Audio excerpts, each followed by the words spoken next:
What's up, Jets fans? Welcome to the latest edition of Jets Latest, where you get the latest on the Jets, Jets. I'm your host, the spitting statistician, Dane Martinez, and it is draft week. We are finally here. You know, on Jets Latest, we have been talking about this a ton. We've seen a lot of mocks. We've seen a lot of reports of visits. We've seen a lot of rumors, but we are finally here in draft week. I am very excited to give you what is going on with the green and white this week as we add some talent for Aaron Glenn and Darren Moji and this new regime. And remember, one of the things I have been saying a ton here is follow the money. Not only the money that has been allocated already in free agency, where we did go ahead and sign 1, 2 wide receivers and bring back Alan Lazard, where we did go ahead and address the defensive line with guys like Howard and Nandi, right? But I've also been saying follow the money as it relates to the sports books. And there are updated odds that I think are interesting that supports my thesis on where we are going with number 7 overall. Many books have odds on who will be a top 5 pick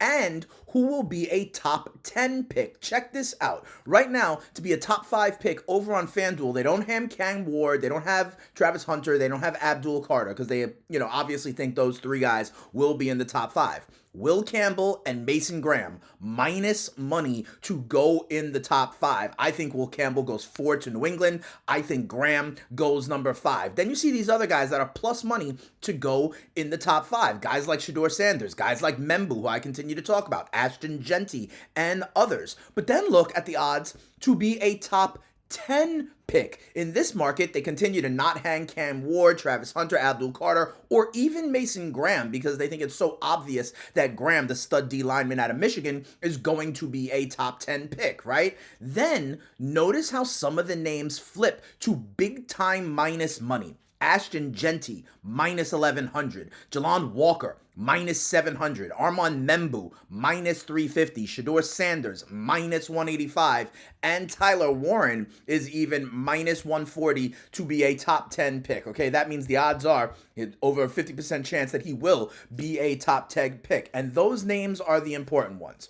Genty, Walker, Membu, Shedeur, and Warren, because the odds would suggest that the smart money is on those 5 guys to be picks 6 through 10 because they got plus money to be in the top 5, minus money to be in the top 10. So let's look at these guys, right? We have all been talking about how Vegas needs a running back. Pete Carroll is a run-heavy, run-first kind of head coach. I think Ashton Genty goes number 6 to the Vegas Raiders. That would leave Armand Membu for us at number 7. We already know about a lot of people connecting the dots between Shedeur Sanders and the New Orleans Saints, especially after the Carr injury. Jalon Walker is a huge defensive piece that a lot of people think will go in the top 10. Maybe that is Carolina's pick. And then Tyler Warren, I know some people think that could be because of the Jets at number 7. I do not. I think there is a little bit of energy now for the Chicago Bears potentially at number 10 to go ahead and get a guy like Warren at number 10 overall in this draft. Another reason I do not think the Jets are going tight end. I have been consistent here on Jets Latest saying I think it's the offensive lineman. I think it is Membu. Another reason is because A, this tight end class is deep, but also there's been a lot of buzz about potential trades of tight ends. Remember on Jets Latest a couple of weeks ago, I talked about how Kyle Pitts could be someone, and I kind of poo-pooed that rumor. Well, here's another guy I think you need to pay attention, and this one, I don't know if it's going to happen this week, but I would keep my eye on Ravens tight end Mark Andrews. If they don't go tight end in the draft, that would be another tea leaf to read about the idea that Andrews could be a potential trade target for the New York Jets. You know about Mark Andrews. He's been a stud tight end in this league for a long time, a 3-time Pro Bowler with the Baltimore Ravens, once was an All-Pro as the best tight end in the NFL. Ravens GM Eric DeCosta, check this out. A few weeks ago, a month ago, they were like, yeah, Andrews is going to be on the roster. However, recently, DeCosta says, quote unquote,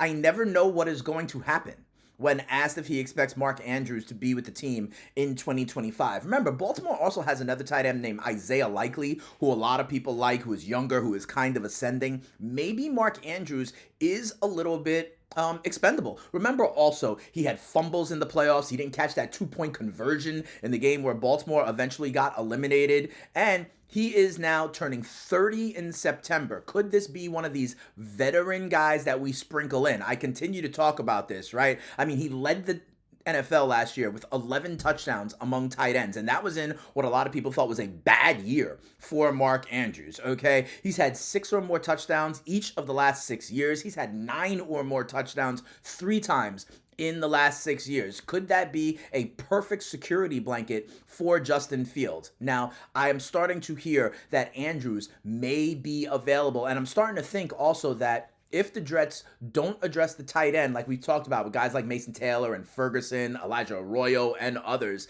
that maybe they are looking to add a tight end via trade somehow a little bit down the road. And that might happen right after the draft as everybody kind of takes stock of what happened. So keep an eye out on Mark Andrews as a potential name where rumors could actually be more smoke or more fire than just smoke, right? So we'll keep an eye out from that. And obviously a telltale sign will be if the Jets spend high-level assets going after a tight end in the first, second, or even third round of this draft to pair with Ruckert, who they have out of Ohio State, more Justin Fields, Buckeye tie-ins, and of course the signing of Stone Smart in the free agency period away from the Los Angeles Chargers. Here's another thing I would say is some people have talked about, would the Jets add a quarterback? Not at number 7, in my opinion, not a Jackson Dart. Would they add a guy like a Milroe or a Ewers in the kind of 2-3 rounds? I gave you some late round targets that they could have. Cam Miller out of North Dakota, right? We talked about Tyler Shaw,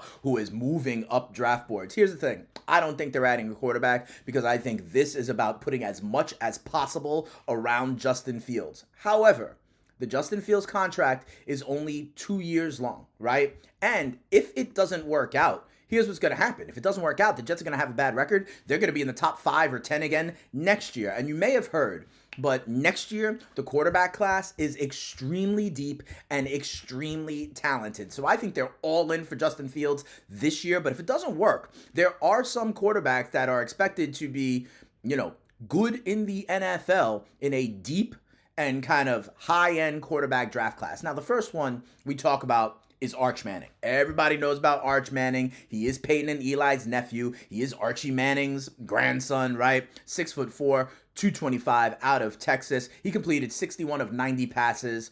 He also uses his legs a little bit, had 25 carries for the Longhorns this year in spot duty. He is going to assume the starting position from Quinn Ewers, and he is going to be much ballyhooed, much talked about, the perfect kind of blend of skills and, of course, the pedigree. But this is a deep class, so think about it. There is also Drew Aller out of Penn State. He's 6'5", 243. Arm talent is absolutely ridiculous, and he's one of the biggest quarterbacks in the country at 6'5", 243 with elite arm strength. They're actually comparing him to Josh Allen of all guys, okay? Aller had a 66.5% completion percentage with Penn State last year, threw for over 3,300 yards, threw for 24 touchdowns and only 8 interceptions. He is going to be a guy at the top of the draft board next year as well. So is Nico Amalieva. This is a guy who was at Tennessee. You may have heard him in the news recently because he was wanting $4 million of NIL money. He's moved to UCLA. He's real tall. He has a ton of arm talent as well. He threw for over 2,600 yards, 19 touchdowns.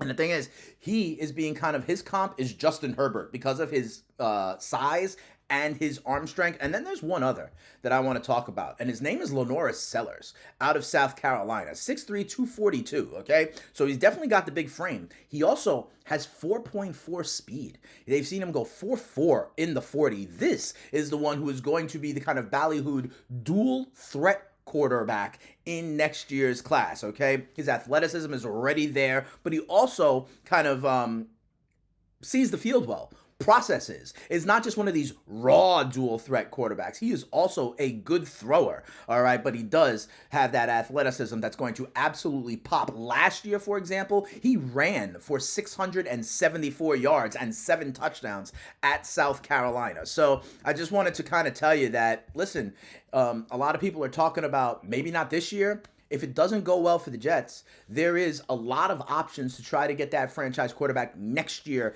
in the draft. But this year, I think it's all about Justin Fields, and I think that starts with Armand Membu at number 7 overall. But we are going to see it this week in the draft. I am very excited, and remember, you got to watch these videos, you got to like these videos, you got to subscribe to the channel, and tell a Jets fan friend to tell a Jets fan friend. We are going to add talent to the roster this week. Also, if you want to hear more from me, the Spittin' Statistician, I am the host of the FTN Fantasy Show over on SiriusXM Channel 87. We are live 1 to 3 p.m. every afternoon, giving you not only draft stuff, the Jets stuff, football stuff, fantasy football, but also Major League Baseball, fantasy baseball, the NBA playoffs. It doesn't matter. FTN is a great website with great tools and data to help you win your leagues and win that cash. But that'll do it for this episode. We will be back tomorrow talking more news and notes, getting more buzz, trying to crystallizing the draft plan, and I think there is another tight end on the market